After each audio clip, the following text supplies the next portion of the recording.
Welcome in to another episode of Profit Picks. If you are new, we always start the show by being transparent. And yesterday, I only ended up making one play and didn't go as planned. Took Mitchell Robinson over 9.5 rebounds, and he looked pretty pathetic out there. Like he wasn't even trying. So ended up being a bad play. Rando did go over his. There was some people who shared his rebound prop, and also had a guest come up and share Hardenstein, and that looked like a pretty good look. So 0-1 for me yesterday. Now 20-9 in the NBA on the season, and try to get back on the right track here today. So I'll do how we always do. I know we have one baseball game and a hell of a lot of NBA games. I do like we always do. Send invites to the people who usually come up and help cap the card. If you can't come up or you don't want to, no pressure, no worries. And if I don't send you an invite and you would like to talk about a game, just hit the request button. What up, Munoz? What's going on, Skee? How you doing today, bro? I can't complain, but trying to get back on track. Had a losing day yesterday. Did you do better than me? I had a losing day yesterday as well. That Knicks game was really frustrating. Anytime you bet overs on props and there's a blowout, that's where they usually go to die. But sides, I went 1-1. I did have Cavs. That was probably my worst pick of the season thus far. Did have Magic first half. That one got to the window, but props weren't too good last night. Got hooked on, I think, one with Julius Randle. I took the rebounds and assists to go over. Came in for like 2 minutes in the fourth quarter where it didn't really matter. But hey, we learned. We move on to the next day. Absolutely. And for people who are new, we do go live on both YouTube and Twitter Spaces. So on whichever one you prefer, and the replay will always be up on YouTube. We have some people in the chat. Appreciate you guys tuning in. Just showing me some love in here. Casey, Adrian, Tasha, Saturated, Raven, Radmatic. Appreciate y'all tuning in. So let's get to it. We'll start how we always start. MLB first. And I should have had this put up. They're still in Arizona. So Texas at Arizona. Eovaldi versus Gallen. We're looking at a 110 game. Total opened 8.5. Haven't really seen any movement. Um, we know who all these pitchers and etc. are and how they've been lately. When I look at the last three starts for both pitchers, it looks like they've been blown up. But I think that's just like one really bad start in there for Eovaldi. And Gallen, I know he's a lot better at home than on the road. I feel like when he was getting hit, it was more on the road. But last three starts for Eovaldi, 17 innings pitched, 5.29 ERA, 16 innings pitched for Gallen, 6.75.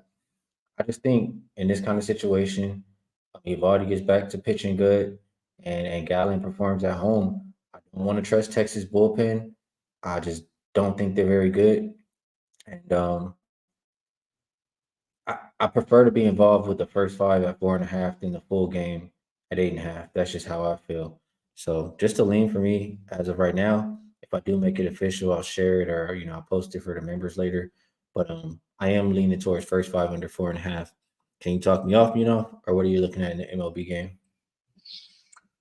I think this might be the game where we actually see a pitcher's duel, something similar to what we saw in, I think it was game 3. I think it had like 3-1 in favor of the Rangers. But Nathan Eovaldi usually rises to the occasion in big spots. And I think in a game where they have the opportunity to clinch a World Series title, I think he does show up big. I don't trust Gallen right now. I know during the regular season at home, he was really good.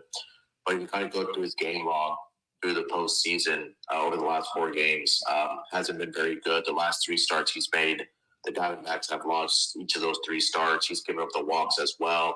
I think he's given up at least 3 earned runs as well in that same span. Where Eovaldi, I know he came back down to earth in the last start against the Diamondbacks.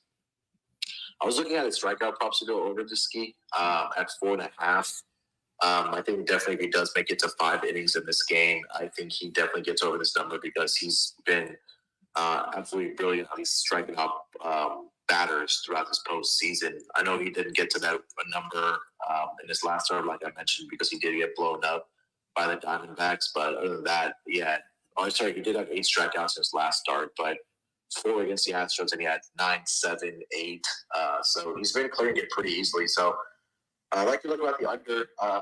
My more favorite play was going to be Evaldi on his strikeouts at over 4.5. I do think the Rangers wrap it up here tonight, so I am on their money line. All right, Lit Picks in the chat agrees with you. He says Rangers ain't lose on the road all postseason, 10-0. Yep. Saturated agrees. He says Rangers in this tonight. So people in agreement with you there. Vegas Bruce though, he says he trusts Gallen. Says AZ is gonna win tonight. I don't want to think about either side. So I'll let you guys have that. So I guess for the show, looking at the Rangers, and if I get involved, it will be first 5 under 4.5. With that, we can move on over to NBA. I know we do have 13 games in the association today, so let's get to it and not waste anybody's time. First game up, we have 5:29, 5:30. Portland heading into Detroit. Opened up Pistons -4.5. We're looking at -4, 3.5 even popping up at a shop. Total open 214, and it's up to 216 as a consensus right now. A couple 216.5 though. Injury report for Portland. Obviously, Simons is still going to be out for a while. Wainwright out. For the Pistons, though, Duran on the injury report, game time decision. Bogdanovich, Livers, and Morris, those guys have been out for a while. But Duran, we've been looking at his props pretty much every day. He's been killing it to start the year. And if you like Detroit, I'm pretty sure you would want him in. How I feel about the side, I'm not ready to label Detroit a team I really want to lay any kind of points with versus anybody. I don't think this is too big of a situation against Portland. So I could only look towards plus points just for that simple fact. I'll leave the total alone. But I like in this game more, especially maybe if Duran's not out there. Sword Thompson, um, he's been rebounding pretty damn good. I think he has more rebounds than most of the bigs that we usually look at. So he's had 10 plus the last 3. His rebound prop was over 9.5 at either even money or plus 105. I think he's the way to go here. Really, regardless if Duran is in or not, but I do like it more if Duran is out. How do you feel about that, Munaf? And or what are you looking at in this one? Yeah, if Duran is out in this game, you got to look at Sir Thompson. I mean, he's been absolutely fantastic rebounding the basketball for this Pistons team, and maybe also look at obviously Isaiah Stewart if Duran is out.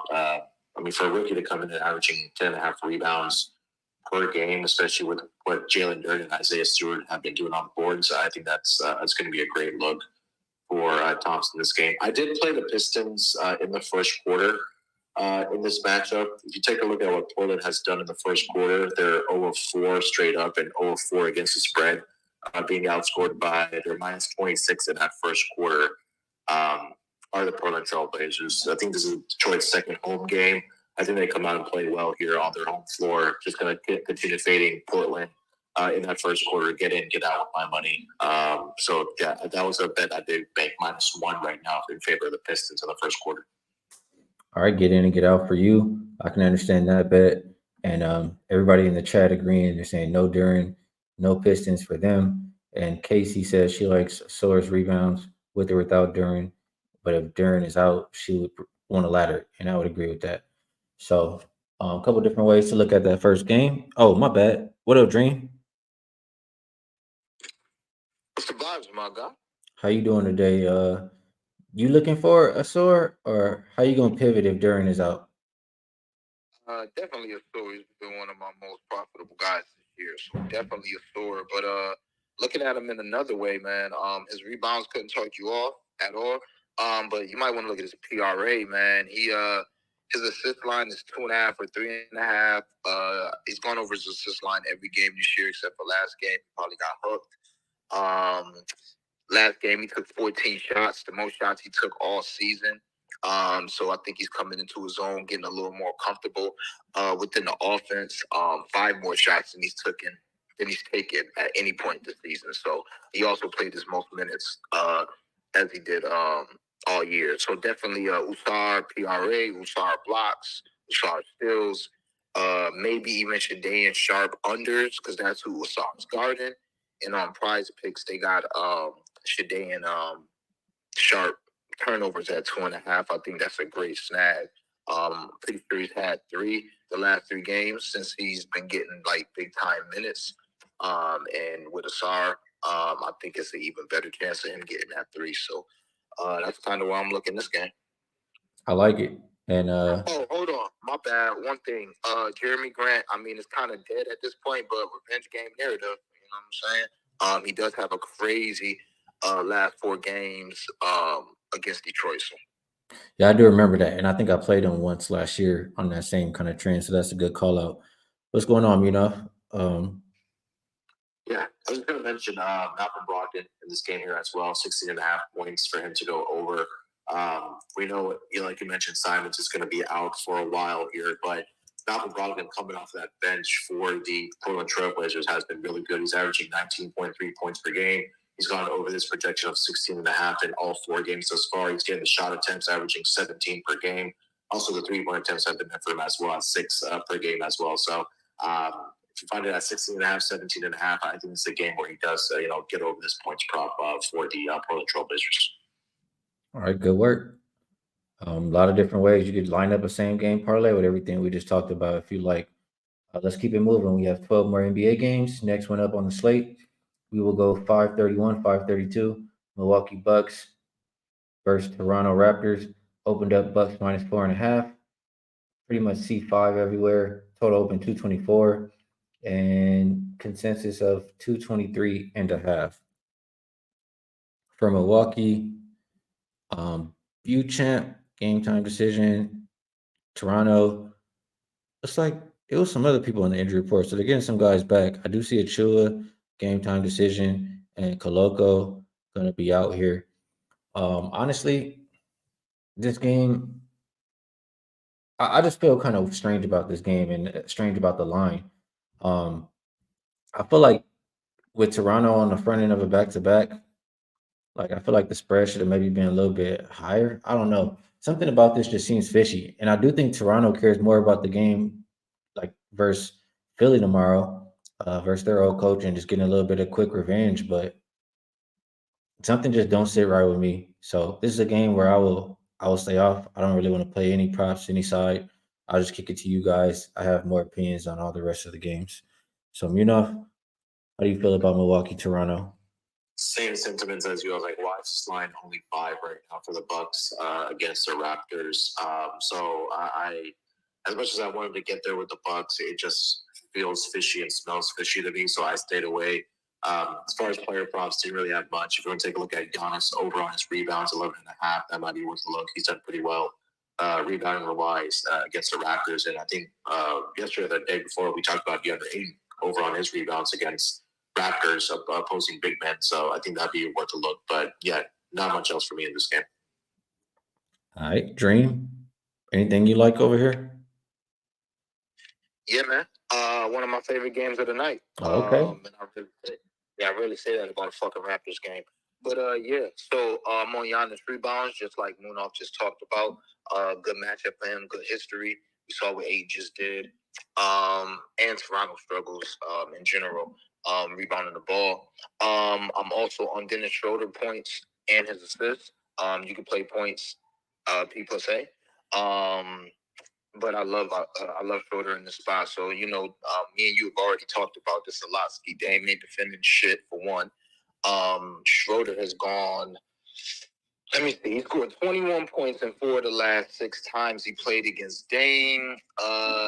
He's had 15 and 22 points so far this season, double digits all games. So I expect for him to come out and be aggressive as he normally is versus Dame. So I like his points. And as far as his over 6.5 assists, I'm not sure if it's still there or not.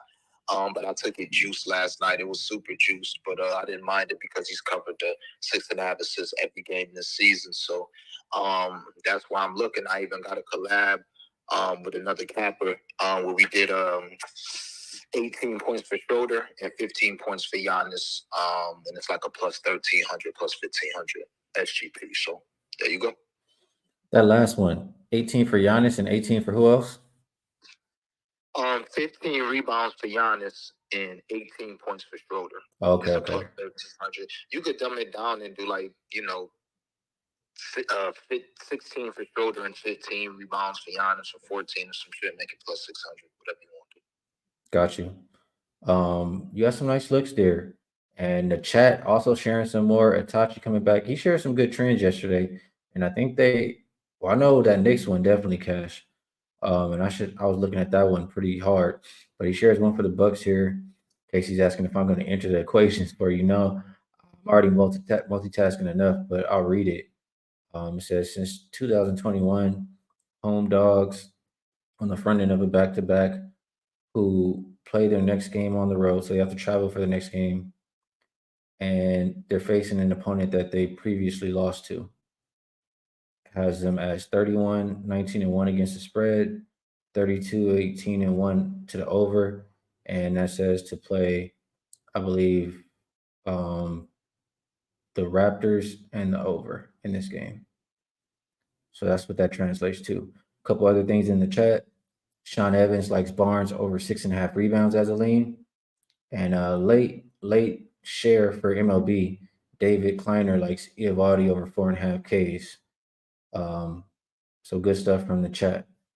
Let's keep moving here. Next game up will be New Orleans Pelicans, 533, 534, heading into OKC to take on the Thunder. Open Thunder minus 3.5. Still sitting at 3.5. Total open 225.5, up as high as 228. Injury report. For the Pelicans, Ingram is game time decision. They will continue to be without Alvarado, Najee Marshall, and Trey Murphy. Trey Murphy. For OKC, it looks like they got the other Jalen Williams back, but they'll be without Kenrich Williams. The first thing that came to my mind when I saw this game, why the hell is New Orleans an underdog? Like, are we at the point? I know OKC's had a great start. They're healthy. But are we at the point now where we start going to just continue to put them as favorites and expect them to win by multiple possessions? Are they that kind of a team now? I get that Ingram is game time decision. I would absolutely want him out there. But if you tell me, I'll be willing to bet if you lay or if you fade the Thunder when they're laying for their entire season, you should probably have some money. I just don't view them as that kind of team. So I want to get there with the Pelicans. Like I said, I really want Brandon Ingram in there, but there's no way I'm laying with the Thunder. That's how I feel about this one. A couple people in the chat. Don Play. Don't really have an opinion. You know, like the first quarter on that one though. And he says, hit the like button. Yes, if you guys enjoyed the show, if we're helping you out a little bit, hit the like button as that does help me out. Much appreciated. And Razor says 24 hours away from flying to the moon with Skee. Yeah, I'll be right out there with you, bro. Right out there for the Breeders' Cup. And I'm looking forward to partying like we always do. So I will see you soon. A couple more. DeAndre Ayton under rebounds. So we're backing up a little bit there. And Raven Ron is on the Thunder Buddies. He says, C Boogie says OKC is good. They beat a lot of teams over 500 this year. So maybe I'm not high enough on OKC, he's saying. And Raymond likes SGA under points. Raven Ron, I don't really have an opinion on the over under. So I don't want to just tell you anything. You know. My bad. Yo. How you feeling about this one? Yeah, this one was tough to handicap to me. I think a lot of it is predicated for me if Brandon Ingram is going to play in this game or not. I haven't seen anything that has been officially ruled out, if I'm not mistaken. I think he's still questionable here tonight, but I guess you can make the case for either side here. I really couldn't get it. I think defensively for the Pelicans, I think they have the guys that can really limit what SGA can do and what some of the other guys can do. Because I feel like that if they're able to shut down SGA, like who are you relying on for the OKC side to step up and score the basketball, right? I mean, are you relying on Chet to get that done? I know they have Josh Giddey and things like that, but I This one was a very hard one for me to handicap. I'll lean with the Pelicans here, but I didn't play anything official in the game. No player props for me in this game either. All right, Dream. This game appealing to you. Can you tell me why the Thunder are favorites? Hype train. That's all I could really say is the hype train. And honestly, I don't know, man. Something about Zion, I don't know. I don't think he really wanted like that. So, I wouldn't be surprised if the Thunder actually win this game, but I wouldn't want to touch the shit with a 10-foot pole. If Ingram is in, then I'm with you. I like if Ingram is in, then I'm like I could see the Pelicans, but either way it go. No strong feeling on me there, but I do have a prop, and it's probably my weakest read. But the eye test usually serves me well, so I'm taking Chet over his 13.5 points. It was at 12.5 last night, but I took the plus money. Actually, I got minus 105, then it went to plus money, plus 100. Either way it goes, I'm taking Chet over his points. So he scored 11 or more. The points are 13.5. He scored he's gone over this 13.5, 3 or 4 games. He had 11 points in his first game in 25 minutes, and everybody was like, why are you not playing the second half? He's had 2 plus 3s in 3 or 4 games. But what really made me say I cannot wait to play Chet Holmgren in a spot like this is I watched him against Jokic. And I don't think that he was trying to go at Jokic. He was busting Jokic ass, if anybody watched that game. Now, Jokic was busting his ass, of course. He's fucking 130 pounds. But he was busting Jokic ass. So, I'm saying, why is he doing this? I don't think it's because Jokic the MVP. I think it's because Jokic cannot stay in front of him. He's too fast. His ball handling is too good. He's more under control than Wemby, in my opinion. So I said, you know what? Against slow-footed bigs, I'm going to be looking at Chet points as long as they're under 15. So again, I don't think Valanciunas is going to be able to stay in front of him, and I think he's going to be hitting a couple threes, dribbling, getting to the hole, and going over this point prop. He should get about the third quarter as long as he hits a couple threes. So, yeah, that's my look for this game, Chet. You make it sound good, and I agree with everything you were saying there. I could see that prop hitting for sure. And Buford just coming in sharing some information says Pelicans host Detroit tomorrow. Just info. Maybe that's why the line is shaded a little bit towards OKC. So good stuff on that one. And Razor coming in. He cashed on his play he dropped yesterday. He had the Rangers. That was an easy winner, right? And I've now heard this play. It's his $400 MLB big play for him. Eovaldi over 4.5 strikeouts. I've heard this play now 3 times today, so it sounds like a good one. I don't do a whole lot of K props, but I'm expecting Eovaldi to pitch well, and that coincides with that. So I think it's a solid play, and make sure you guys check our guy Razor out.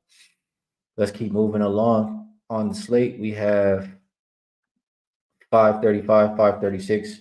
The Washington Wizards versus the Atlanta Hawks. Opened up Hawks minus 7.5, and as high as a 9-point favorite over at Circa. Total open 237.5, and we've seen it go up by a point, 238.5. Injury report. For Washington, Daniel Gafford is game time decision. I want to say I saw something pop up to say he didn't go through shoot around, but I'm not 100% certain. I saw his name pop up and maybe didn't read it fully, but he didn't play the last game. I wouldn't be surprised if he's not out there again tonight. For the Hawks, Wesley Matthews, he's going to be out. Trae Young is game time decision, but very likely to play. They were saying like Achilles soreness or something, and I saw him laughing at it on Twitter and saying, see you tomorrow. So I'm sure he'll be out there. And when I think about both of these teams, first thing that comes to my mind is, who's playing defense? The Wizards, all they want to do is run and gun. Jordan Poole, Kuzma, never seen a shot they didn't like. And for the Hawks, they're just fine playing up tempo too. A lot of their games have been high scoring. So, especially if there's no Gafford in the middle, like I just really see this one being a track meet and flying like over the 240 mark. So I really lean towards that. Over 238 is the best number you can get right now, or 237.5 is the best number you can get right now. I feel a little bit nervous expecting the Hawks to win by double digits, and I don't really trust the Wizards to get any stops. I would trust the Hawks to get more stops than the Wizards, so I wouldn't take a side. I guess that's just what I'm saying. So lean over. Couple comments in the chat. Net likes Hawks -8. Saturated likes Capella rebounds, young assist. And Sean Evans likes the first quarter over. What do you like in this game, Yeah, on Monday, I think I said I came in and took Boston's team totals in the first quarter, first half, and full game to go over against this Boston team. And I think I'm going back to that train here against with the Hawks as well. I do expect Trae Young to play in this game, but this Wizards defense to start the season, it's looking like it's going to be historically bad, especially their 3-point defense as well. So just to really quickly put into context, they're allowing 19.3 makes per game. And the second team that's given up the most made 3-pointers is the Memphis at 16.8. And to put that in a perspective of percentage, Washington's allowing opposing teams to shoot 40.6%, and then they're also allowing opposing teams to jack up 48 3-point shots per game. So this team for the Hawks, I mean, talk about 3-point shooters at Trae Young, Bogdanovich, DeAndre Hunter can knock it down for you as well. So Dbacks in the rotation there as well. So I agree with you that I think it's going to be a track meet. I'm on the Hawks team totals over again. I think you mentioned that somebody mentioned the Capella rebound. I like that as well. I also played DeAndre Hunter to go over 15.5 points in this game. And also Trae Young, trying to see that number at 9.5 for his assists. So a couple of player props there for the LN Hawks, but team total overs for the Hawks and full game over, like you mentioned as well, Skee. All right, good stuff. And my bad, B. Simon, I might have skipped you on that last game. I did see you request that. You're fine. I was only coming up here for this game, actually. You said you saw. Did he go through shoot around? Because I saw something that said he did go through shoot around. Okay, I wasn't sure. That's what I was saying. I did see something pop up, but I couldn't remember. No problem. Yeah, because I wouldn't play this if Gafford doesn't play, but if Gafford does play, I'm on Capella's rebounds. His last 5 where he's faced Gafford without Porzingis has been 15, 12, 12, 11, and 22. So that's just what I was coming up here to get up. Got you. I like that. And I just want to ask you, you don't like it. You said if Gafford is out, you don't think he'll have an advantage over the other guys? Typically speaking, what I've seen is when teams try to play Capella off the floor, if possible. Gotcha. The numbers with Porzingis in the lineup against the Wizards have been 7 rebounds, 3 rebounds, and 8 rebounds, flying under. I don't know if I'm mistaken on this, but I think I saw Kuzma getting a lot of minutes at the top last game when Gafford did not play. Obviously, it didn't exactly go well, but I don't know how interested the Wizards are in winning games anyway.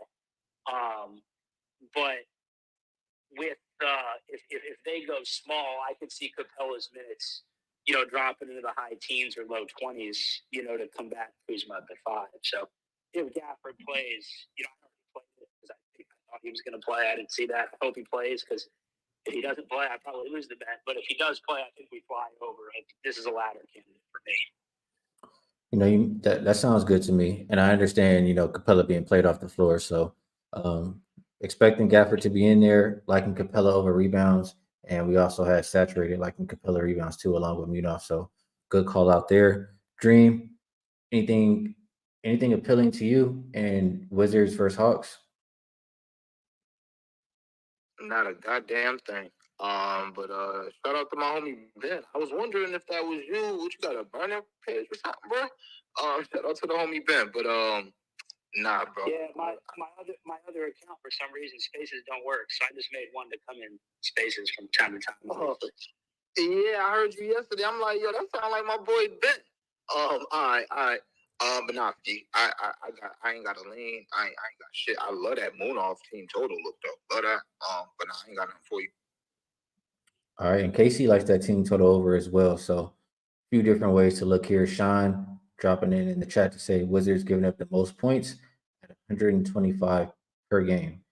So can't talk anybody off looking at team total over for the Hawks or just a full game over.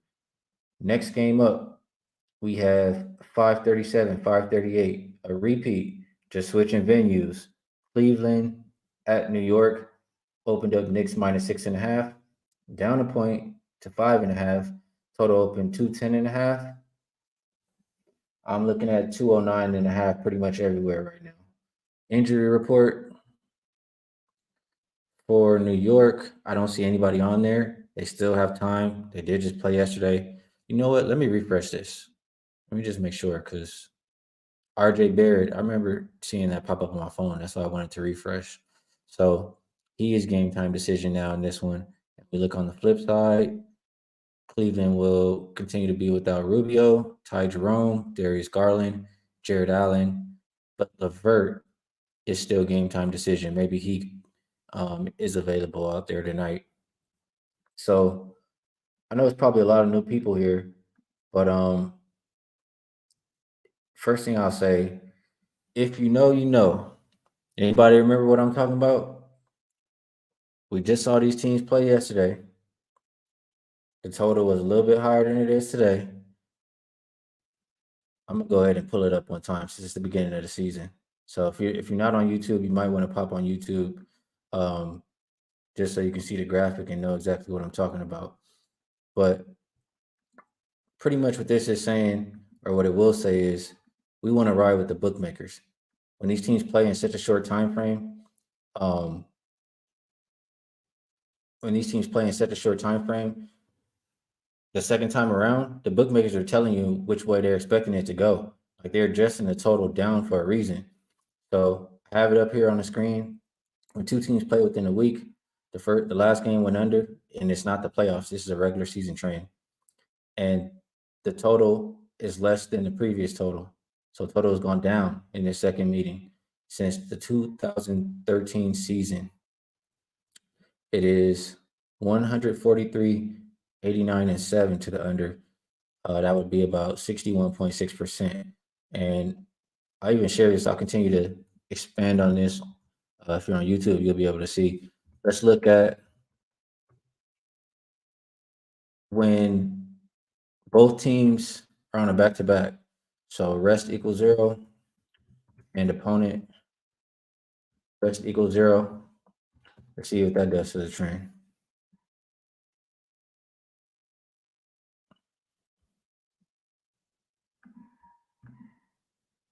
I apologize if it's moving a little slow. But I guess while it does that, I'll just talk about, I mean, we've seen these teams play. There it is. And it goes to 70.3%, 26, 11, and 1 to the under. Average total is right where we're looking at today, 210.6, goes under by 5.54 points per game. And just click here so you can see it's active on the Cavaliers and the Knicks. So I'll just say the time and say that I also checked the same trend in the first 10 games of the season to see if it still holds true. And it's still right here about this 70 plus percent to the under. So I like that. Let me get off of here, go back to the regular YouTube. And we saw these teams play this last game. It only barely made it to 200. We saw them play an entire playoff series last year. And that was like 90s basketball. Every single game was low scoring. The bookmakers couldn't make the totals low enough. Every game was around 200. I know these two teams don't like each other. They both play slow, and it's a lot of offense here missing in this game. So I like the under. I think I would still take it if it was like 206, 205.5. I would still take it there. So at the 210.5, I think it's a bargain. How do you feel about this game, you know? Yeah, I got burned bad on this game yesterday. But I agree with everything that you said again. With these two teams, where they play historically, talk about the playoffs they played a couple seasons ago. Yesterday was a great example that it just trends towards the under. And anytime we're talking about unders, you want to probably look at rebounds, right? Because again, you're probably expecting a brick fest here. So maybe Julius Randle rebounds to go over. I know we talked about Mitchell Robinson yesterday, but I believe Randall's been in double-digit rebounds in, I think, 3 or 4 straight games now for the New York Knicks. I'm trying to pull up the number here real quick. But yeah, all 4 games he's been in double-digit rebounds. So that number's at 9.5 right now. I like the over on that. The Donovan Mitchell points prop, I think, is a little inflated for this game, but I agree about the under and on Julius Randle over 9.5 rebounds. All right, Randall to get 10 again. He just did it yesterday. I don't see why he can't get it again tonight. Dan saying Knicks first half. Last year it was fire. I don't think I'm going back there today. And I apologize if you guys hear stuff in the background. There's some work going on right next to me. So just gotta bear with it for right now. My apologies. Dream, how you feeling about the Cavs and the Knicks? Yeah, I'm with you on one of the mini Skee systems. I'm with you on that under, bro. What I saw yesterday was disgusting. I wouldn't be surprised if it's another blowout. So, yeah, I'm with you on that under. And my boy Stephen came in here yesterday and dropped a Hartstein play. I'm pretty sure. Mm-hmm. And That was gold. yeah, I have to look the same way because Mitchell Robinson did. He would get in foul trouble. Hartstein 8. And if you think it could be a blowout again, then Hartstein should have a chance. And I doubt if they adjust it. So I'll probably be looking that way as well. Hey, you know what? What I will say, I mean, that was a good breakdown, a good cap in it. You know, it hit. I was thinking about that the whole game. But the one thing I wanted to say is, even before yesterday's game, I was thinking about it, talking about it with Prop Queen because we bet these guys for the past couple of years. Usually, when this is back to back kind of situation, it's like either Mitchell Robinson goes off one night and then Randall goes off the other night, or vice versa. But maybe just the matchup favors Hardenstein. We'll see. B Simon, what you got, bro? Yeah, I mean, I said yesterday I was Mitchell Robinson's under, but because I was on Randall's over, I think Mobley's going to come out motivated even more. I mean, he could be more motivated than last night, but he played pretty poorly, right? So, Robinson and Hartenstein having to, handle a high usage big man. I think that just continues to trend towards Randall going over, guarding someone who's going to be less high usage than Mobley. Basically the exact same cap I had yesterday on Randall's rebounds, just running it back again today. That's all I would say about that. All right, if it ain't broke, don't fix it. What up, Dream? Just how you feel about just off of eye test, not to play it, but just how do you feel off of Donovan Mitchell under threes? I'm assuming they had 3.5. For somebody who took his over attempts on prize picks yesterday, I was watching, and he didn't have to take any threes because he was getting everything he wanted at the rim. I don't see why that changes tonight. So how would you feel about threes? Because he's not really, like yesterday, he didn't attempt any, and it felt like he was about to go for 50 if we had a close game. Yeah, I don't know. Donovan Mitchell, I feel like he's erratic. Like any moment he could just start jacking him up. So it makes me nervous. I get where you're coming from, but that's just something that makes me feel a little bit nervous. All right, let's keep going. We have what? I think 6. No, we might even have more than 6 games left. So lots of games left. Next one up, 539, 540. We're looking at Indiana heading into Boston. Opened up Celtics minus 11.5. Still 11.5 out there. Total open 231.5. And it's gone up 3 points, 234.5. Injury report for the Celtics. They look good to go. For the Pacers, I didn't see Ben Mathurin on there earlier, but I do see Ben Mathurin on there now. Game time decision and Halliburton game time decision. I mean, that's what's holding me up from betting over here, just because how I view Indiana, they're going to run up and down. They're fine getting in track meets, and I don't think they're a very good defensive team. Boston is very capable of playing defense, but they're a very good offensive team too. And when they go up against a weak defense, I expect it to look just like that Wizards game. So I lean towards, especially if you tell me there's no Halliburton, I prefer to lean towards Boston. Sorry, excuse me. I prefer to lean towards Boston. I've been thinking about it too. I think Boston first quarter is going to be something I really like this year, something that's going to be profitable. Like if Halliburton is in, I would still probably take the better number and go Boston first quarter just because I don't think a whole lot of people can compete with their starting five. And Porzingis so far I feel like it's been playing majority of the first quarter, so that's really when I want Boston. So lean towards that. If I had to play the total, I would have to know if Halliburton is in. If he's in, I could probably get there with an over. If he's out, no way in hell I'm touching it. So that's how I feel. Um, Porzingis threes has kind of been a look lately. I think that's the only thing that comes to my mind as far as props. We know Halliburton assists, but we don't even know if he's going to be out there. And he has a tough matchup against Drew Holiday. So, Munaf, how you feeling about this one? Do you think Holly plays? And are you going to be rolling with him? Yeah, everything that you just mentioned, like everything if Hallie's in. I look at the over. If not, on the Boston side. You mentioned that first quarter. I love the Boston Celtics in this first quarter. Boston is the second best team as far as opponent field goal percentage in that first quarter. And then Indiana is the second worst. So you have two teams that are in opposite directions in that first quarter. So I like Boston in that first quarter. Look at their team total to go over in the first quarter here as well. As far as player props, Jason Tatum has had a lot of success against the Pacers over his last 4 games. He's had 30-plus points. The rebounds have been for them as well. But if Hallie doesn't play, if he turns into a blowout, then that Tatum prop possibly could go to die. But I agree with you on the first quarter. All right. I like to be in agreement with you there. Shout out my boy X Snizzle with the $4.99 dono. Says Skee, top notch capper, top notch homie. Appreciate you, my guys. We're gonna kill this NBA season. Bless him, don't stress him, and much appreciated, bro. He's gonna be rolling with me. We'll be out there seeing Razor, and we all be partying it up. So, much love, bro. Appreciate you.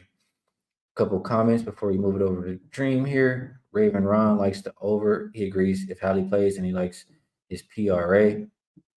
Lit Pick says Celtics about to run these boys out the gym. And Saturated says, I forget who gets all the assists when Hallie sits. It was Andrew Nemhard, right? I think that's who you're referring to. Nets bets. He likes the Celtics minus 10.5. That's his top pick today. He says even if everybody plays for the Pacers, they're still gonna roll. If they don't, it gets real ugly. So he's liking the minus 10.5 net. On the other side, liking Pacers plus 11. So people lean in different ways. Boofer liking the over at 231 and still at 235. How are you liking this game, Dream? I'm looking one way. Hope everything go with Halliburton, but I also hope he doesn't play. And we'll be looking at TJ McConnell props if Halliburton doesn't play as P. All right, there's another option. So either McConnell, if Hallie doesn't play, I guess that could be the answer to the question that Saturated asked on the stream. B. Simon, how you feeling about this one? Over the 14 and a half in 8 straight games without Halliburton on the road. So that would be my look. I apologize. He's gone over what prop? 14 and a half points. So Okay. in 8 straight without Halliburton on the road. Well, somebody's gonna have to step up, and he's saying that's who it'll be. It'll be Matherin tonight. Appreciate that shout out. Itachi likes Boston team total over. He says the offense can't be stopped. Let's see. Chris Lynch says Celtics prop on DraftKings first quarter full game winner. And Saturated says yes, it was McConnell he was looking for. And Brett likes Drew over 4.5 rebounds today. So good stuff there. We'll keep it moving. Next game up, we have 541, 542. Brooklyn Nets versus Miami Heat. Open Heat -6. They're now 6.5 point favorite. Total open 222.5. It's up to 223.5. Injury report. I see Cam Johnson, Dinwiddie, Claxton all out. And then I see Dennis Smith Jr. game time decision, but very likely to play. On the other side, Bam, Jimmy Butler, Highsmith, Kevin Love, and Caleb Martin. I'm sorry, not Caleb Martin, but everybody else in the game time decision. Caleb Martin is out. This game, I mean, I'll go towards the usual suspects. I didn't check the numbers, but Ben Simmons, rebounds plus assists, still a way I would look to play, especially with no Claxton out there. Cam Thomas, he's been going off every single game, 30 plus points. So until his point prop starts to get somewhere up there, going against Kyle Lowry tonight, I think he could still have success. So those are two prop looks I would probably go with. And I just don't feel comfortable really laying with Miami, especially if you tell me they're banged up like this and we don't know who's going to play. It does say Bam and Butler are likely, but I don't view Miami as a team I want to lay with too much. So lean Nets, lean Simmons, rebounds plus assists, lean Cam Thomas points. How do you feel, Munoz? Yeah, I mean, I agree with everything that you said. I don't trust Miami as a home favorite. Since last year, 14, 27, and 2 against the spread as a home favorite. That's something that we've talked a lot about on our pod. Shout out to Terrell about that. He came up with that trend for the Miami Heat. But I like what I've seen from this Nets team. Defensively, they've been pretty good. Ben Simmons has filled up the stat sheet. We've talked about that prop every single game for Ben Simmons. Cam Thomas, I think that number's at 24.5. He's getting the minutes. He's getting the shot attempts. He's shooting it efficiently as well, is Cam Thomas. So I think 100% agree with you. On the Nets here, I'm going to put half of you there on that Ben Simmons prop because the market has caught up to it now at 17.5. But definitely going to be on Cam Thomas as well, 24.5. All right, good stuff. And yeah, market catches up quick. They're not going to let you beat them on these props forever. Dream, any props that stand out to you in this one? I'm not sure if it's posted yet. I don't see it, but Dorian Finney-Smith rebounds when they're available. That'll be probably what I'll be playing. All right, Finney-Smith has a look towards him. See a 5.5 on DraftKings. Yeah, that's definitely worth the play. Let me see. With Claxton out, he's I'm not sure if he starts or not. But what drew him to my attention was I did a collaboration with a popular capper. And I put a guy in. He put a guy in, and his guy was Dorian Finney-Smith. And watching the game, I saw why. So yeah, he should have had 8 rebounds last game. He's gonna get the chances. So yeah, I'm gonna be on this over 5.5 rebounds. Good stuff. Here's some more trends from Itachi shared in the YouTube chat. These are team trends from last season. Nets as a road dog in non-division games, 14-6 against the spread, 70%. Heat as home favorites in non-division games, 11, 23-1 against the spread, 32.4%. So if you just back them based on what we saw last year or how they performed in this situation last year, it would say take the Nets plus. B. Simon, anything for you on Heat and Nets? Yeah, I put a tenth of a unit on Simmons triple double, and a tenth of a unit on Simmons 10 rebounds and 10 assists, just in case we get screwed without him scoring 10 points because it's Ben Simmons. So total of a fifth of a unit. All right, still back in Ben Simmons, just a little bit of a different way, and I cannot talk you off. Net in the chat likes the under 223.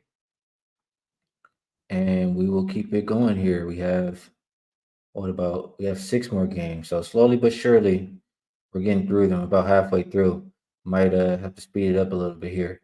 Some of these games on the back end, I don't love as much or don't have as strong an opinion. And this is probably one of them. So 543, 544, Charlotte versus Houston.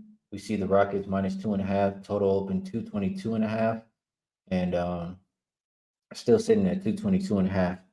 Injury report here for Charlotte. Still without Ntilikina, Cody Martin, Miles Bridges, and Book Knight. For Houston, Eason, Oladipo out. This one is really a game I want nothing to do with. Like, we have 13 games on the slate, and I think there are a lot better opportunities than this one. So I will pass. Maybe you guys find a little bit more value than me. Can you help me out? The only thing I played in this game was Şengün's rebounds and assists to go over. I think something similar to what we've talked about with the Raptors, that I'm fading I'm playing on centers against the Hornets. We saw Clint Capella go off for 15 and 13 this season. And then we talked about Jalen Duren, 14.17 rebounds. But Şengün, just in particular, last season against the Hornets, had a game of 12 rebounds and 21 rebounds. The assists have been for him this season as well. He has at least 6 assists in each of the 3 games he's played so far this season. And then just last season, like I mentioned, against the Hornets, he had 12 rebounds and 6 assists, and then 21 rebounds and 3 assists. So rebounds and assists over 15.5 for Şengün for me. Yeah, never really can talk anybody off Şengün. I'm a fan for sure, and I wouldn't be surprised to see him get there. I'm gonna pass it to you, Dream. But before I do, Dr. Shilly in the YouTube chat says, "Let the boy Dream know Devin Vassell is a wagon." So they appreciating it, the call out on that. Anything you like on this game here between Charlotte and Houston? Yeah, I appreciate Devin Vassell because fucking I got hooked on Russ. They took 2 rebounds away from him and called him steals. Unfucking believable. But yeah. Şengün double is all I played. And basically with Munaf, I got it at minus 135. Definitely could not talk you out. If it's super juice, because that's about as juice as I'm gonna play a double unless it's Durant at minus 140. But yeah. Everything Munaf just said, Ben had 10 rebounds. De'Aaron Sharp or whoever their backup center was had 8. Finney Smith had 7. Darren had 17. Capella had 13. So, Şengün has a great history rebounding the ball, and I expect him to get 10 points. So, I took his double. That's all I really got there. All right, everybody loving a little Şengün, even saturated in the chat. Eric Garcia, I'm gonna pass it to you, bro. How you feeling about Rockets and Hornets? I mean, I agree 100%. I was going to bring up something that we're Şengün as well, but one guy that I'm looking for today, or that I'm looking at today, to have a game really, and he hasn't really been scoring it that well, but I think this game will be a lot better for him, is LaMelo Ball. I think LaMelo Ball, he's putting up the shots. Last game he was in foul trouble, so he didn't play much. But I think his points prop is at 19.5, I believe, just to the over, like 135, I believe. But I mean, I don't know. There's not many standout defenders on this Rocket teams besides Dylan Brooks, and maybe even him. He's been getting kind of cooked recently. So I don't know. I just feel like LaMelo Ball, this could be a good bounce back game for him to kind of light it up on the scorecard. I don't mind his assists and rebounds prop. That both of these teams pretty much are struggling in the rebound department, and it's sort of a collective effort. And I mean, LaMelo, we've seen him. He's got a knack for rebounding the ball, and he loves doing that. And obviously, we know the kind of playmaker he is. So I don't mind taking a look at his over 14.5 rebounds plus assists, because, like I said, both of these teams, they kind of both have a collective effort when it comes to rebounding, since they lack a little bit of length from the forwards or centers position. All right, that's one that we haven't heard yet, LaMelo Ball. And I didn't look too much into him, but you make it sound good. And I wish you luck on that prop. In the chat, they're also Saturated is bringing up Mark Williams rebounds. That could be a look. And Ricky Bobby reminding everybody, he says, "Damn, I'm late, was busy at work, but smash that like button." Much appreciated if you guys could do that for me if you enjoy the show. B. Simon, how you feeling about this one? Nothing here. All right, fair enough. We don't have to like every single game. I do have one more request here. Let's see if we can make it work. Kappa Man Jason, are you liking anything between the Rockets and the Hornets?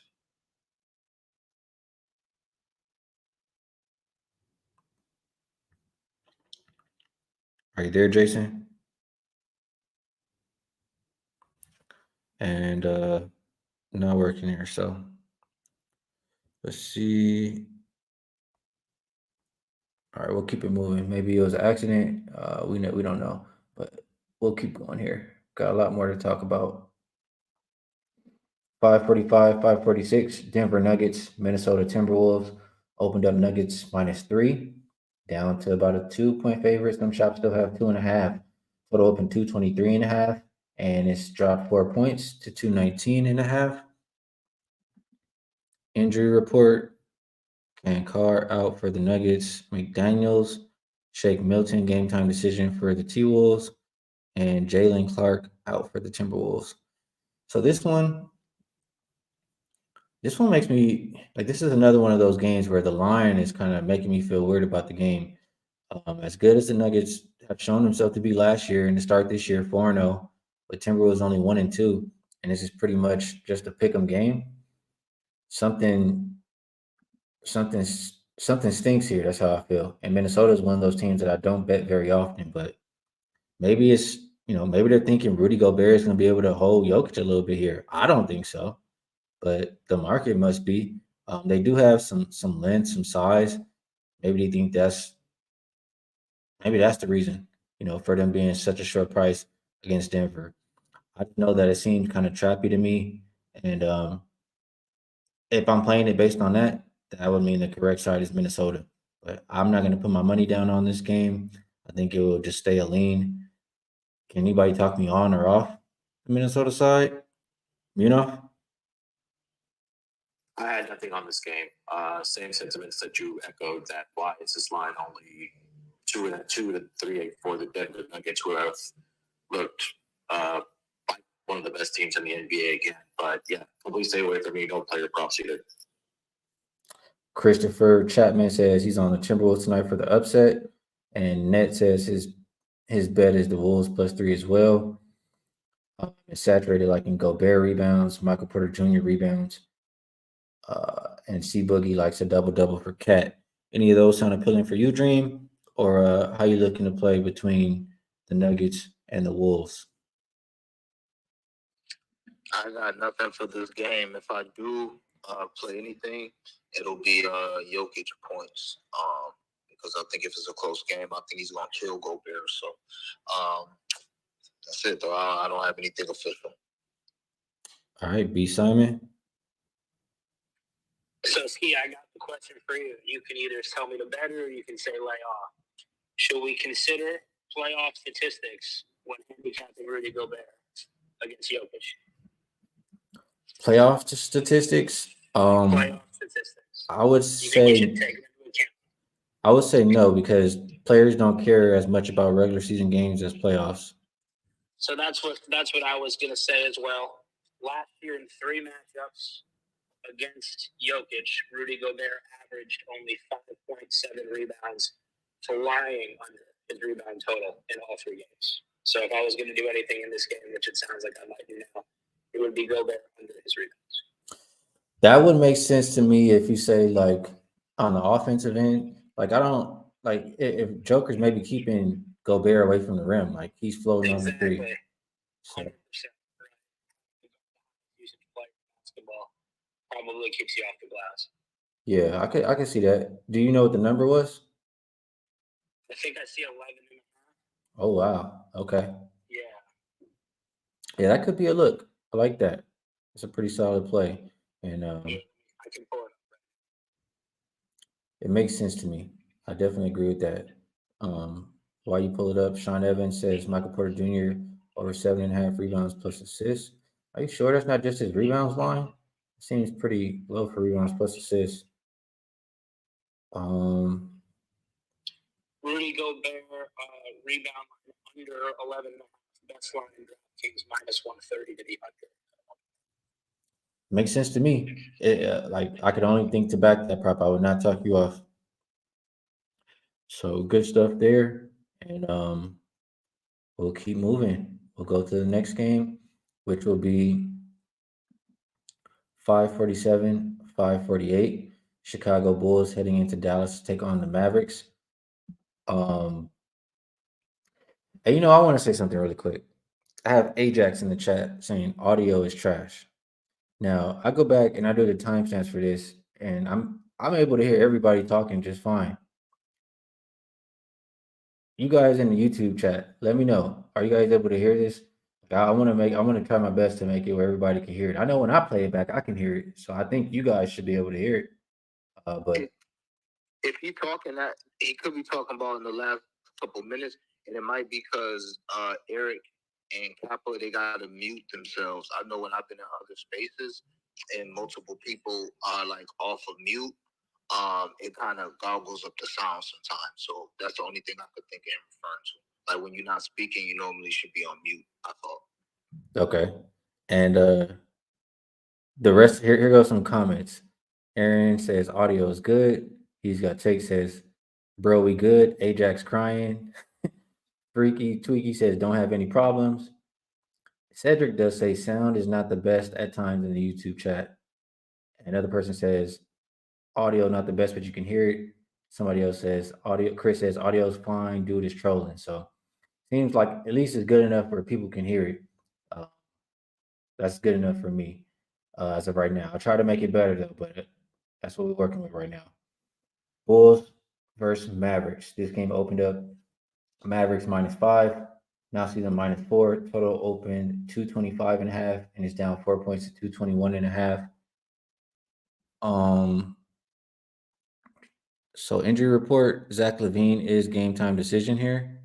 He's likely to play though. For Dallas, Kyrie is game time decision, but he's unlikely. He's doubtful.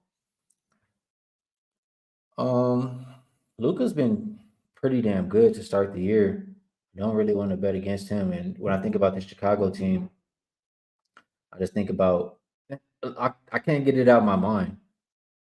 Only thing, like after the first game, they had the player meeting, and I'm just like, I don't know how much I want to be back in that team. Uh, if they're already starting out the gate like that, so I don't feel very strongly about this game. If you tell me that Kyrie's out, you tell me that Levine's a little banged up, I do lean towards the under, but don't feel strong. And right now, if y'all hear that, like I said, I apologize because people are working on right next door to me, so it is what it is. You know, how you feeling about Chicago and Dallas? Skee, come back to me. I'll come back on this game. No worries. Dream, you got anything for the Bulls and the Mavs? Oh yeah. Shit. One of my best hits of the season so far was last Bulls game. And I'm gonna go back to the well. Hopefully Zach LaVine plays, but I played his under 3.5 assists. I'm trying to see if the line is still current on DraftKings. Unfortunately, my FanDuel account got hacked, so I'm really using one book right now. But I want to make sure it's still there. And see how juiced it is. But long story short, he ain't gone over this line all season. Last 2 games, he's had 0 shit. The last 3 games, he's had 1, 0, and 1 assist. Last game, I gave out his under 1.5 assists at plus 950. And that hit a little sweat because he got 1. But I love it, man. I don't know if it's because he's just like, fuck it. I don't feel like passing because I don't like the team or the coach. Or if it's just because they system really don't lend us. Okay, see, it's under. It's -160. It's been all over the place. I got it at -140, so I paid the shoe for it. But maybe put that with like a Boston money line or some shit. I don't know. But yeah, long story short, LaVine ain't passing the ball. I think a lot of it got to do with isolation and the fact that they don't really have shooters. So when he does kick it out, which is a rarity, but when he does kick it out, who the fuck is he gonna kick it out to? DeMar DeRozan, who's just gonna pump fake and then take 5 more dribbles and get to the mid range and do a turnaround from 19 feet. So yeah, I'm under LaVine's 3.5 assists. I took his under 2.5 assists at plus like 185. Partied that with a few things, and I played his under 1.5 at plus 450. It got nerfed from last game, but that's cool. And last time I checked, it was actually plus 500. So yeah, that's what I'm on there. Yeah, that 1.5 cashed, huh? I remember you were saying that bet too. I remember your breakdown. That's a nice cash. Oh, I forgot I gave that out in here, man. I be sleeping shit. Yeah, I'm glad I came into spaces and gave it out. I know he gave it out Chris spaces later in the day, but just spaces be the first one, so I'm forgetting if I gave it out here. But Yeah, nice work, bro. And hopefully cash some more of those today. Real quick in the chat, I know Jason was trying to come up on the stage in Spaces. He says Spaces isn't working for speaking, but he was going to say the Timberwolves just blew a 40-point lead to the Hawks. They haven't had a good start to the season, so he picked the Nuggets, and that's understandable. I get it. B. Simon, anything for you on the Bulls and the Mavs? Nothing here. All right. Munaf, I lean toward the Bulls here. I mean, don't love it. Dallas. Yeah, I feel like they haven't played the greatest competition yet thus far this season. I know you play whoever's in front of you, but I mean, with Chicago, he talks about having a players-only meeting after the first game. They came back and won the next game to get their doors blown off against Detroit the following game. So, to Dream's point about the Zach LaVine assist, I think everything you need to know about his assist, dude drops 51 points and then has 0 assists in that game. So I think that's everything you need to know about Zach LaVine. But Lean Bulls don't love it. And Saturated in the chat, he says, if you pay attention to Bulls, you can spot Levine games where he doesn't pass a mile away. So everybody's on the same page saying he's not swinging that rock. Markel likes the Mavs on the first half. And we can keep it moving. Boofer says turning the phone towards the laptop is better. You can tell I did something, Boofer. It's not towards the laptop. It's towards my microphone, though. I'm holding it up here like this, so I'll do what I can if that does make it better. Let's go to the next game. That will be 549, 550. Grizzlies at the Jazz. And this one opened Jazz -2. It has not moved. Total open 228.5 and is down 3 points. Let's take a look at the injury report for both teams. For Memphis, Derrick Rose will be out for this one. Obviously, no John Morant, Brandon Clark out, Aldama out, and we know Adams is out for the season.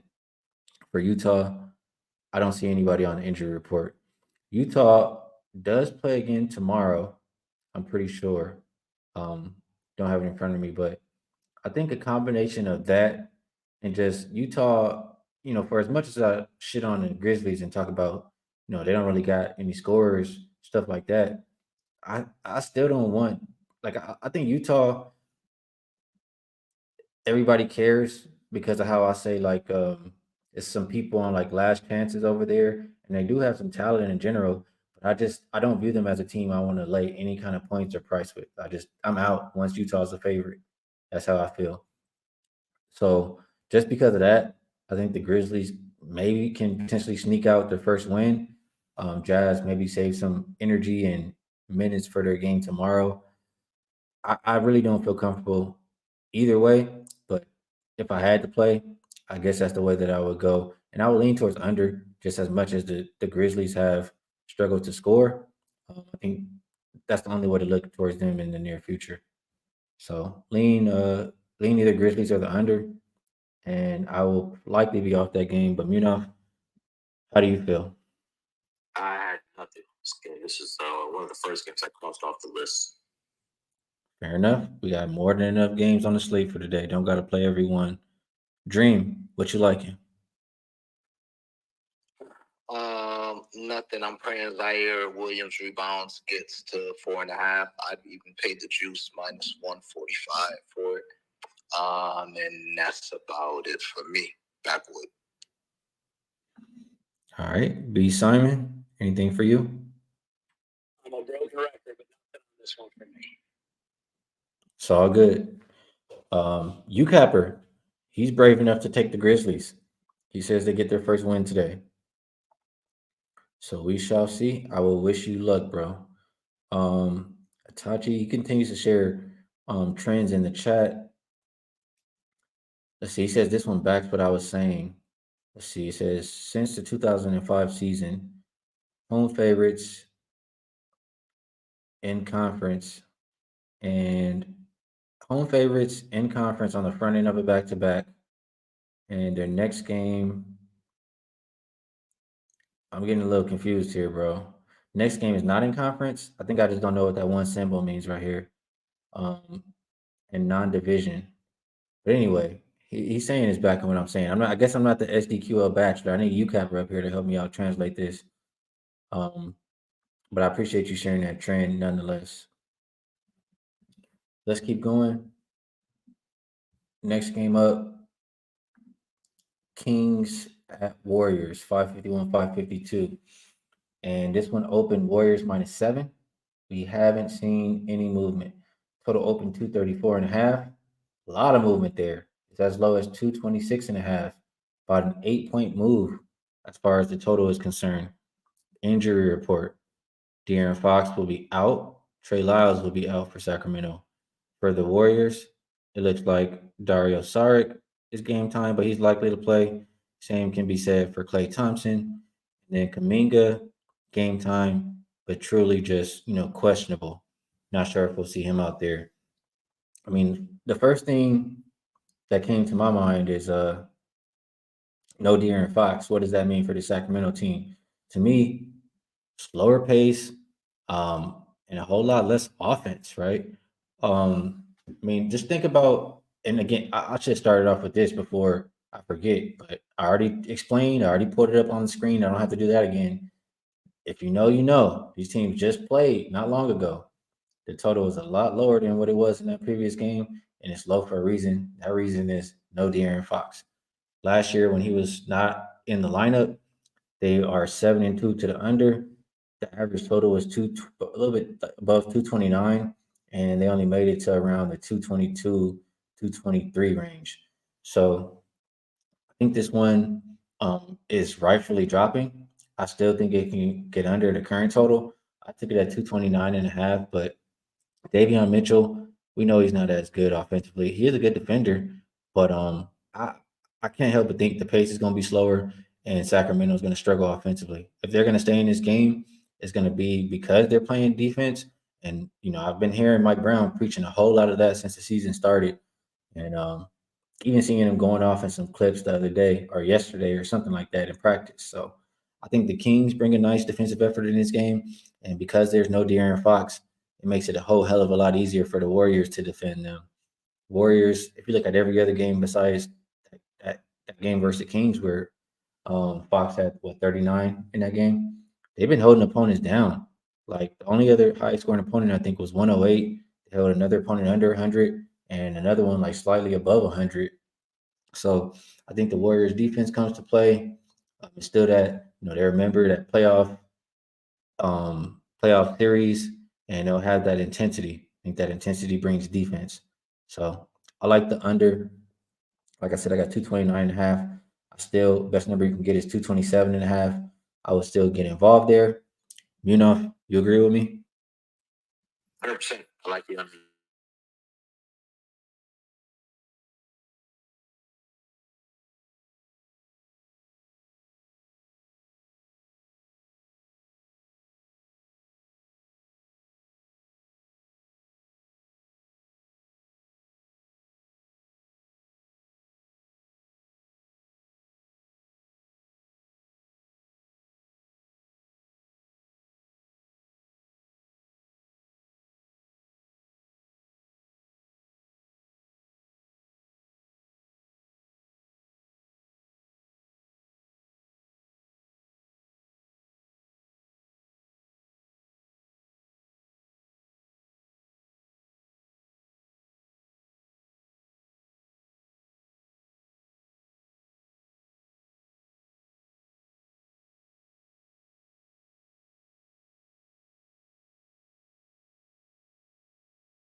Oh, damn it. And I muted it. Somehow I pushed the mute.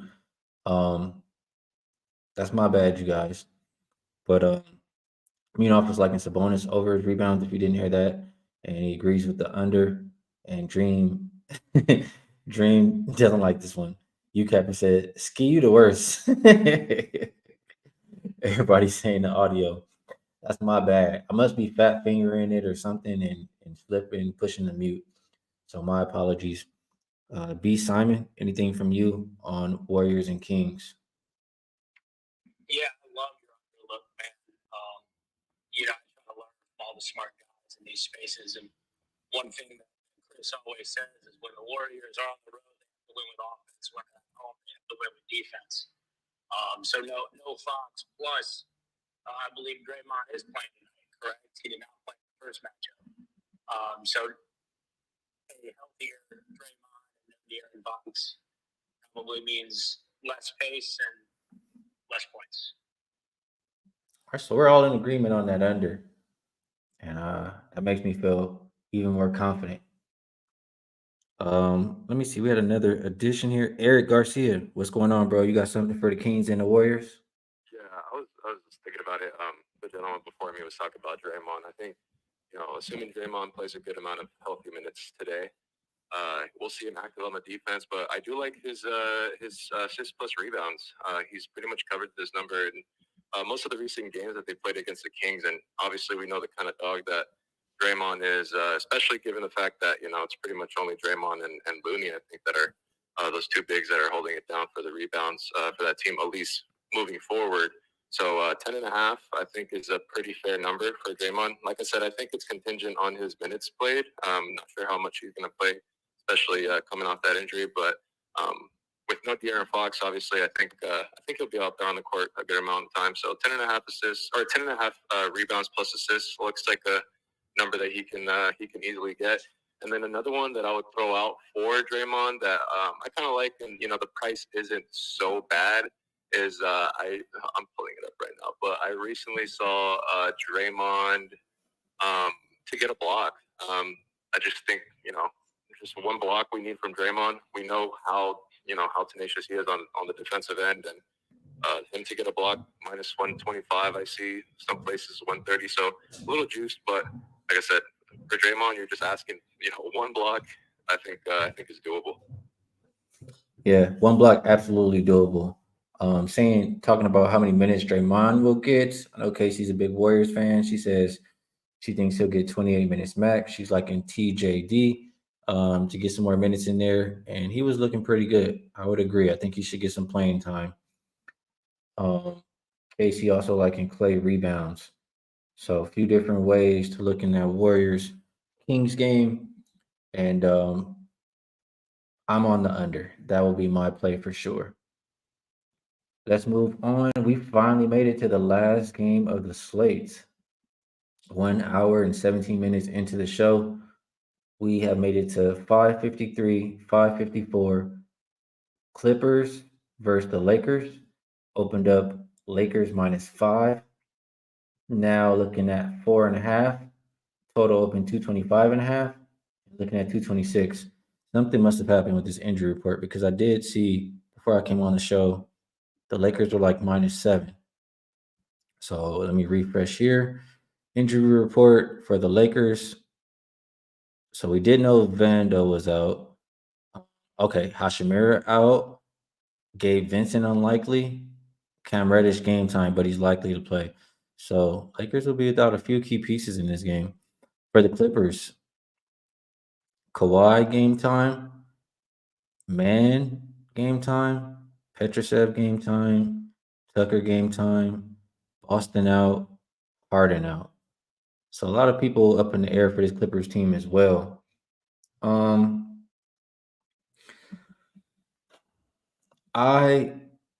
My first thought was the Lakers should win this game after I saw the trade and just the Clippers going to be on the back-to-back. Just not thinking it's the best spot for them or how many people will be available. But I don't really want the Lakers right now. Sorry, excuse me. I don't really want the Lakers right now when they're in this kind of mode where they're just trying to figure stuff out, trying to figure out rotations. Cam is kind of just like playing with everything. I want to start laying with them once they've all got it figured out, and rolling. And that doesn't look like the Lakers right now. So it will make you feel uncomfortable to take them. I think you still got guys on the other side who are going to play hard.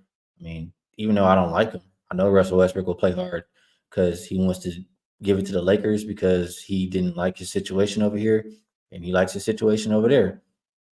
Probably even some of what Dream was saying yesterday wants to, show off a little bit before James Harden comes over there because why the hell they even need James Harden in the first place? So I think, and Paul George looks like he's going to be out there. He's not on injury report at all. I think the Clippers can compete. I just don't feel comfortable laying with the Lakers right now. And Clippers have been pretty good as far as head-to-head with the Lakers lately. So I'll lean towards the Clippers plus 4.5. As far as the total is concerned, I don't think the Clippers really care about playing any kind of defense in this game. I think that would depend on how the Lakers come to play. And this is more just a feel. Like I could see it just being a run up and down type game and getting over the total and it being a close contest, Clippers cover. So just leans for me. If I had to play props, I'd probably go right back to LeBron rebounds plus assists. Ever since he talked about telling the coaches like, I could play point guard too, right? Like he's been going out there setting everybody up and cruising past his rebounds plus assist prop. I think he had like 8 and 7 on the assist numbers when his number was like 5.5 or 6.5. So I would be looking towards him for that. I would stay the hell away from Austin Reeves because he's stinking it up off of the FIBA over the summer. Maybe, D'Angelo Russell's been playing kind of good. Might even look towards some D'Lo props if I'm liking the Lakers a little bit here. I know guys usually look at Zubac rebounds. Maybe we're going there. I'm gonna kick it to you first, Munoz. What do we like between the Clippers and the Lakers? Yeah, obviously, like you mentioned, a lot of question marks on who's playing this game or not, but I really don't like what I've seen from the Lakers, especially in the first half. So I think that Clippers maybe first half maybe worth a look. I don't know, back-to-back here after playing Orlando last night.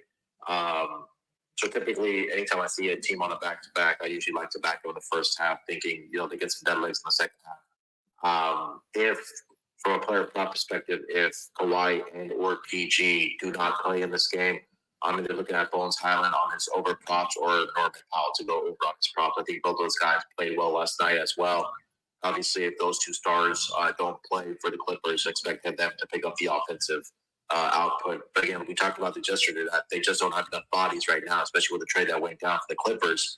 And I think expect those two guys to step up. But I'm with you. First half Clippers for me, and look at Bones Highland and Norman Powell props if one of Kawhi and PG are out for this game. All right, couple props there for a couple of the guards for Munoz. Dream, I know you got some props lined up in this one. I know you rocking with your boy.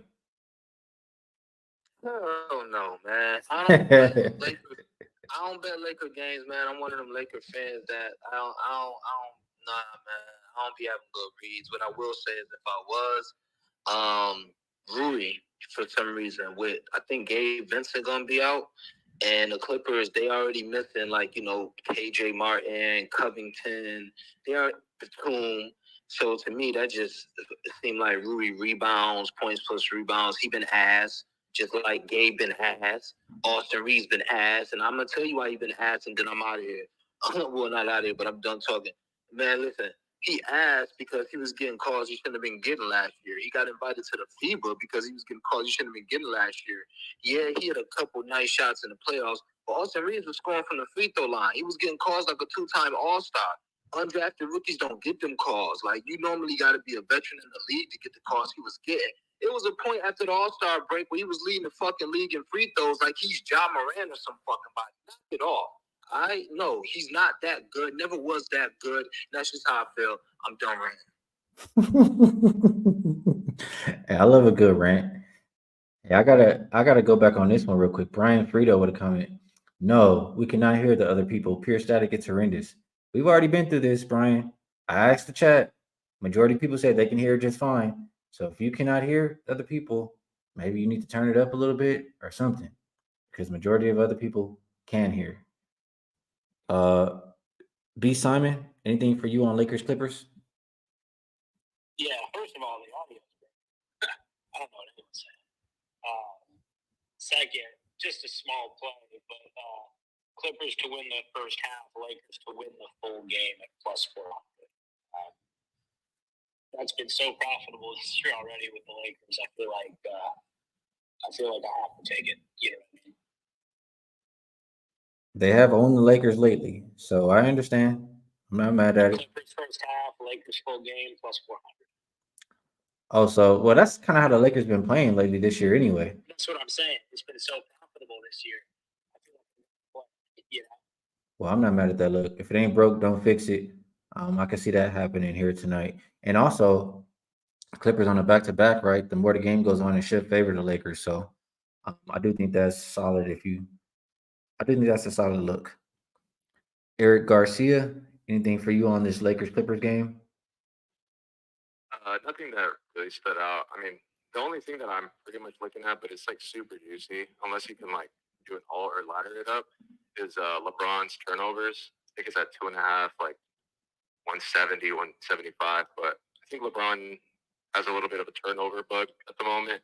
And we've been seeing Paul George, just going crazy on the defensive end, just getting, easy swipes, easy rips. And I think he had like 6 steals last game or something like that. And obviously when you're on the floor with with Kawhi, the defense is going to be good, and we've also seen Russ kind of be active on the defensive department as well. I mean, he's a dog, and I agree. I did not like that James Harden trade. I think this team needs to have that identity of defense, and that James Harden trade kind of just threw everything out of the window in terms of what they were talking about this whole offseason, and it was defense, and that's what Kawhi talked to Ty Lue about. They wanted to be a top 5 defense in the league, and you go and trade for James Harden, which is the opposite of what defense even means in the NBA. So I don't know, but like I said, LeBron James over 2.5 steals. If the prop moves later today to maybe 3.5 and get better odds, I don't know if you can move it.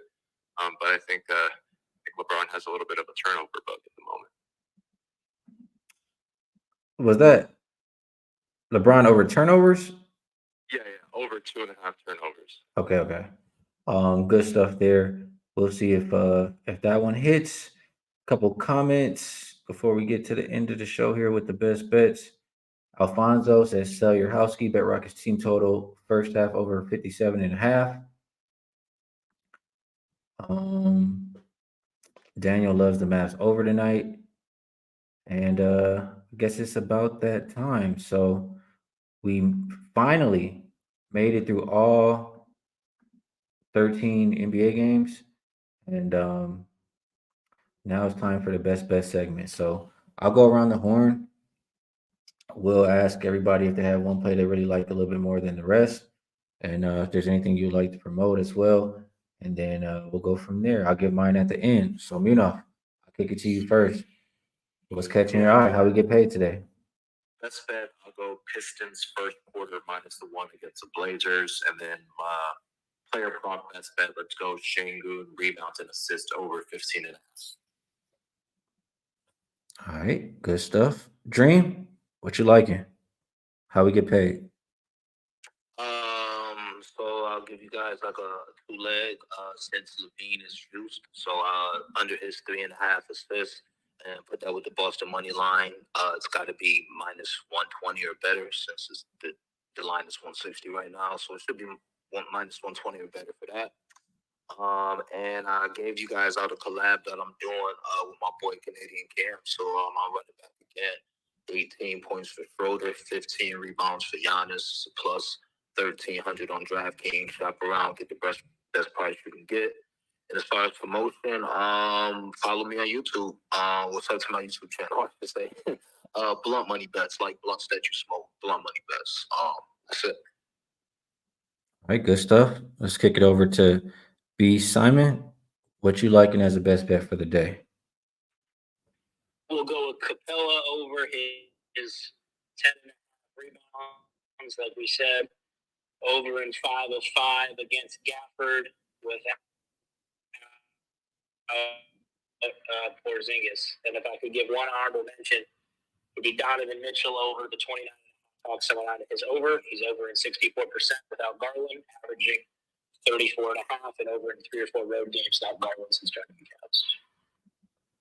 All right, good stuff. That one was a little chopped up, but Capella over rebounds. That was the good one. And then it started to come back with the audio after that. So you heard the rest. And for myself, well, Booth for reminding everybody in the chat, if you guys enjoyed the show, if we help you guys out with capping the card or making any money, hit the like button. It does help the show out quite a bit. And my promo, you guys know, all of my work, everything I do is at wagertalk.com. So if you want to be a part of every single bet that I make, that is where you find them. And also, I'll be doing, I just have to say this. A lot of how I cap NBA, I'm not able to do just yet. Like as far as the numbers part, I'm going off of just what I know these teams to be, what I expect them to be in my field. So once I get those numbers, which are last 5 game stats, we're almost there. It'll be a lot more different kind of content that we've had from last season, a lot more systems, a lot more extra videos, stuff like that. So you guys can be prepared for that. My best bet for the day, I am going to go with the one that moved the least. I've only placed 2 so far. Doesn't mean they'll be my only 2 I placed, but one that's moved the least. And that is going to be, if you know, Cleveland, New York, under I bet under 210.5. Like I said, I still would take it at under 205.5. So the best number you can get right now is 209.5. I would endorse that as my best bet for the show. And last but not least, I want to shout you guys out in the chat. I feel like, just the best chat in the game. I love coming on here and talking with you guys. You make it fun for me. You guys share a lot of information, help me with my handicap. And, like our guy Jake says, like I always say, it's all of us versus the bookie, all of us together versus the books. So best of luck if you tell. Great luck on all your action. I am supposed to go to Breeders' Cup tomorrow. I'm gonna try to do a show before I get on the road. But if not, I'll catch you guys the following day.